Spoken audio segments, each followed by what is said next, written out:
The HOA board realized something was very wrong the moment they opened their new paperwork. Their treasurer stared at the numbers like they were a typo. This can't be legal. Marlene Grant, HOA president, flawless hair, flawless attitude, slammed her manicured finger onto the table. This is extortion. We'll sue. You're welcome to try, I said calmly, sipping from a chipped coffee mug. Just make sure your lawyer checks page 4, especially the part about rent. Adjustments after a land transfer. Her eyes hardened. Transfer? I slid a thin folder onto the table, right on top. A freshly stamped county deed. Congratulations, I smiled. I'm your new landlord, dead. Silence. Outside the HOA conference, room windows sat rows of beige. Townhomes built around the old ranch my family had owned for nearly 100 years. The same ranch the HOA tried to force me to destroy. Marlene whispered, "You're the ranch guy." That's me. My childhood was spent raising cattle among cracked soil and stubborn windmills. I inherited those 40 dusty acres when my parents passed. Developers circled almost immediately, offering lowball buyouts, promising community improvements. I refused, so they built around me instead, boxed my ranch behind ornamental fencing, and called it an eyesore. Then came the HOA, violation letters over fencing, complaints about my barn, photos taken by volunteers, threatening emails about property values.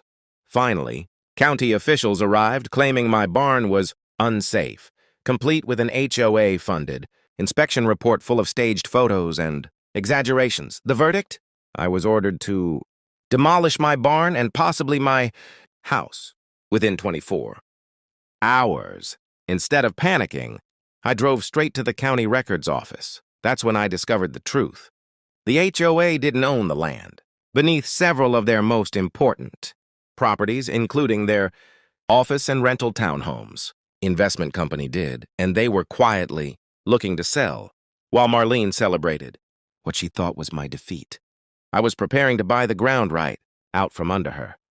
They gave me 24 hours to lose everything, so I used 72 hours to take it all back. 2 days later, I walked out of the title office, holding paperwork that quietly flipped the power dynamic of the entire neighborhood. I now owned the land beneath the HOA's rental townhomes, the land under their main office building, and the parcel with their only overflow parking lot. They still owned the houses, owned the ground beneath them. Every lease tied to those properties carried the same hidden clause. Upon transfer of ownership, the new landholder may adjust lease rates to market value at renewal, and every lease was up for renewal in 60 days. I requested to join the next HOA board, meeting as the new land representative. They rolled their eyes but added me to the agenda. Marlene sat confidently at the head of the table, unaware I'd already replaced their landlord. When the agenda reached ground lease updates, I stood. That's what I'm here for. She scowled. This is for board members only. I placed 3 documents on the table: county deeds, lease assignments, my business card as of last week. I said loud enough for the residents listening in. I became the owner of the parcels under your rental units, HOA office, and parking lot. The treasurer went pale. Marlene laughed sharply. That's impossible. We deal with Redcrest Holdings. They dealt with me, I replied. They cashed my wire. Then I slid across the proposed lease. Renewals, the treasurer gasped. This is 10 times our current rent. Modern market rates, I replied. Plus a little inconvenience fee, Marlene snapped. You can't do this to an HOA. I'm afraid I can, I said calmly.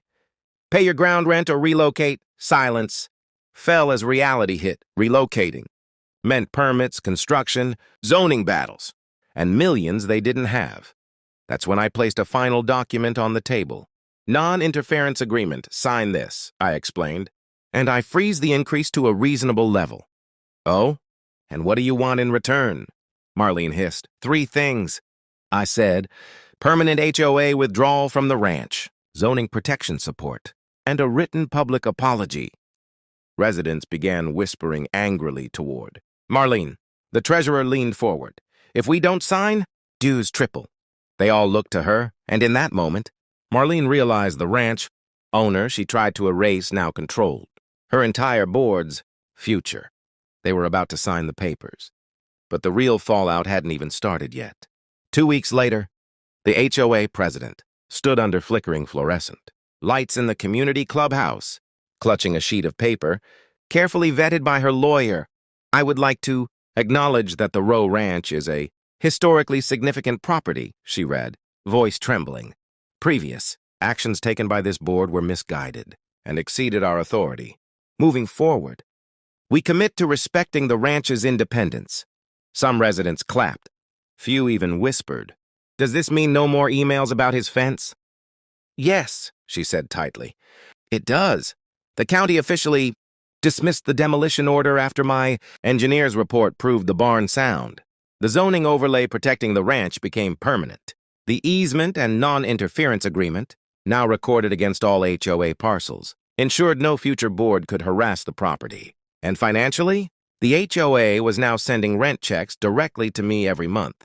Their premium rentals and office building became a steady, predictable income stream. Personally, I restored the barn, new beams, fresh paint in its classic red, and added a small riding ring. I started weekend lessons and put up a modest sign at the gate. Rowe Ridge Ranch, EST, 1926, outlasted droughts, markets, and one HOA board member's changed. Marlene resigned, officially for health reasons. Unofficially because neighbors were tired of paying for her vendetta. The new board was quieter. Some even waved as they passed the ranch. A few parents signed their kids up for riding lessons. The funniest part? One of the former HOA members joked at a meeting, "Maybe this ranch actually raises our property values." It did. And silently, every check they sent reminded them of one simple fact. Contracts and property rights work both ways. They once wielded rules like weapons. They tried to erase history in a single afternoon. I used 72 hours to turn their own tools against them. Now the ranch stands, weather-beaten, stubborn, and untouchable, a living testament that patience, strategy, and understanding the fine print matter more than any clipboard, email, or HOA threat ever could. And whenever I watch them walk past those beige rooftops, I smile, because in the war between clipboards and land deeds, the land always wins.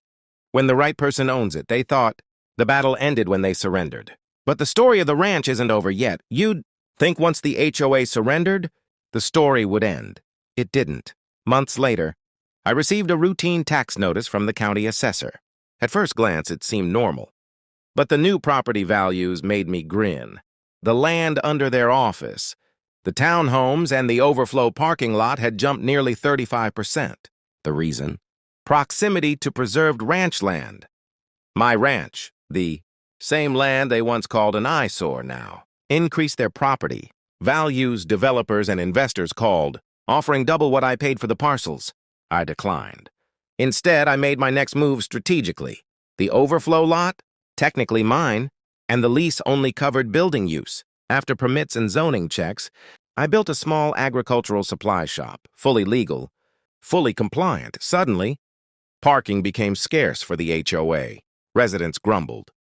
Meetings got tense. The treasurer called, sheepish. "Could we lease some parking back from you?" "Of course," I said, smiling. "At market rate." Meanwhile, the ranch business thrived.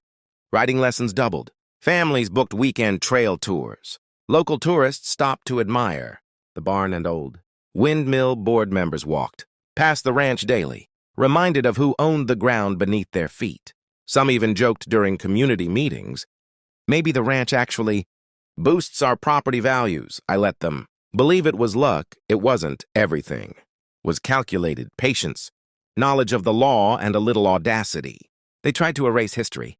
I turned it into power, income, and a legacy. Now, from the hill above the beige rooftops, I watched the old barn creak in the wind, a reminder of what happens when someone underestimates the value of land and the person who truly owns it. The HOA tried to fight me with rules and deadlines. I fought back with deeds, leases, and strategy.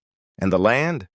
It always wins. If you enjoyed this story of revenge, strategy, and triumph, make sure to subscribe for more real-life drama, share it with friends, and hit the bell so you don't miss the next Story of someone turning the tables in. Spectacular fashion.